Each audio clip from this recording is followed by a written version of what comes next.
প্রায় অনেক দিন পরে শুক্রবার দিন সন্ধ্যাবেলা আমার হাজবেন্ডের সাথে ঘুরতে বের হয়েছিলাম আর তার সাথে গরমের আরাম পাওয়ার জন্য ঠান্ডা ঠান্ডা কোল্ড কফি খেয়েছিলাম। ঠান্ডা ঠান্ডা কোল্ড কফির সাথে অনেক দিন পরে ময়মনসিংহের বেস্ট বার্গার আর ফ্রেঞ্চ ফ্রাই খেয়েছিলাম। এগুলো খেতে কোথায় চলে গিয়েছিলাম, তার সাথে কি কি করেছিলাম, সেই সবকিছু আজকে তোমাদের সাথে আমার এই ব্লগটিতে শেয়ার করব। হ্যালো সবাইকে, কেমন আছেন সবাই? আমি তো খুবই ভালো আছি। এটা আমার গত শুক্রবার জুলাইয়ের 25 তারিখে সন্ধ্যেবেলার ভিডিও ছিল। তো অনেক দিন পরে আমার হাজবেন্ডের সাথে একটু ঘুরতে বের হয়েছিলাম। এর মাঝে আসলে দুজনেরই কারোর সময় সুযোগ হচ্ছিল না, তাই কোথাও যাওয়া হচ্ছিল না।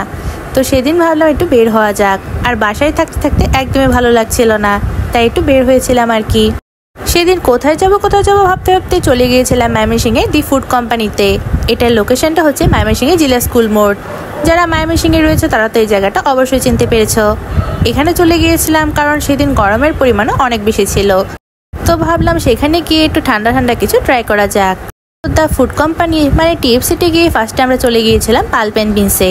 সেখান থেকে আমরা কী কী নিয়েছিলাম সেটা একটু পরে তোমাদের সাথে শেয়ার করছি। তারপরে সেখানে চলে গিয়েছিলাম চিলক্সে।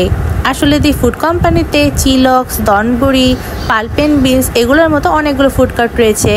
টিএফসিতে গেলে আমাদের মেনলি চিলক্সে আর পাল্প অ্যান্ড বিনসেই বেশি যাওয়া হয়। পাল্প অ্যান্ড বিনস থেকে অর্ডার করে নেওয়ার পর এরপর আমরা চিলক্স থেকে আমাদের পছন্দ মতো খাবারটা অর্ডার করে নিয়েছিলাম। টিএফসিতে খাবার অর্ডার করলে ফার্স্ট পে করতে হয়। তো এখান থেকে খাবার নেওয়ার পর এমন একটা রিমোট দিয়েছিল। এই রিমোটটা যখন সাউন্ড করবে তখনই খাবারটা আমাদের একদম রেডি, মানে আমাদের গিয়ে তখন খাবারটা নিয়ে আসতে হবে। তো আমাদের ময়মনসিংহে যারা রয়েছে তারা তো টিএফসি সম্পর্কে সবই জানো, তো নতুন করে আর কিছু বলার নেই।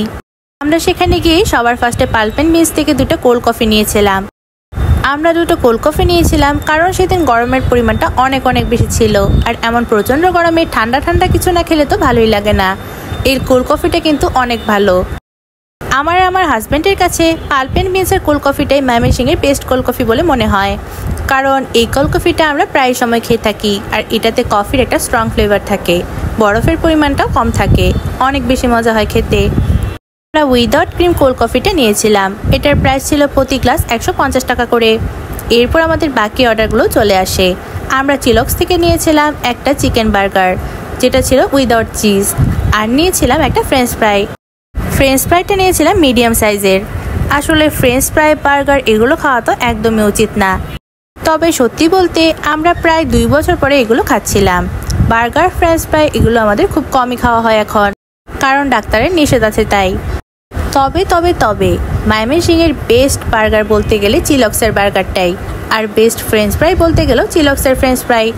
চিলক্সের ফ্রেঞ্চ ফ্রাইটা সত্যি বলতে অনেক বেশি মুচমুচে, তার সাথে উপরে যে মশলাটা দেয় সেটাও অনেক মজার, সাথে মেয়েও দিয়ে খেতে অনেক বেশি মজা লাগে।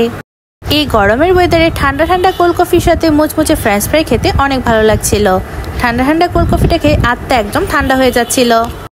এবার ময়মনসিংহের বেস্ট বার্গারের দিকে চলে যাওয়া যাক। বার্গারটা সত্যি বলতে অনেক বেশি জুসি ছিল, আর বার্গারের বানটা এত বেশি নরম ছিল কি আর বলবো। আমি আর আমার হাজবেন্ড দুজনে মিলে একটা বার্গার শেয়ার করে খাচ্ছিলাম, তার সাথে যে ফ্রেঞ্চ ফ্রাইটা নিয়েছিলাম সেটাও শেয়ার করে খাচ্ছিলাম। বার্গারটা সত্যি বলতে অনেক বেশি মজা ছিল। তোমরা যারা ময়মনসিংহের মধ্যে আছো তারা এই বার্গারটা মাস্ট ট্রাই করবা। এই বার্গারটার প্রাইস মনে হয় নিয়েছিল 210 টাকার মতো, আর ফ্রেঞ্চ ফ্রাইটার দাম নিয়েছিল মনে হয় 125 টাকা। এগুলোর প্রাইস কত ছিল ঠিকঠাক করে আমার মনে আসছে না। ময়মনসিংহ থেকে কারা আমার ভিডিওটি দেখছো তারা কিন্তু অবশ্যই আমাকে কমেন্ট করে জানাতে পারো। ময়মনসিংহে দি ফুড কোম্পানি টিএফসি কিন্তু সময় কাটানোর জন্য খুব ভালো একটি জায়গা। আমরা সেখানে বেশ অনেকক্ষণ সুন্দর সময় কাটিয়ে তার সাথে মজার খাবার দাবার খেয়ে এরপর বাসায় চলে এসেছিলাম। আর তার সাথেই আমার আজকের ভিডিওটি তোমাদের সাথে এখানেই শেষ করছি। ভালো লাগলে কিন্তু অবশ্যই একটি লাইক করে দিবা সবাই। নেক্সট ব্লগে আবার দেখা হচ্ছে। Thanks for watching, by.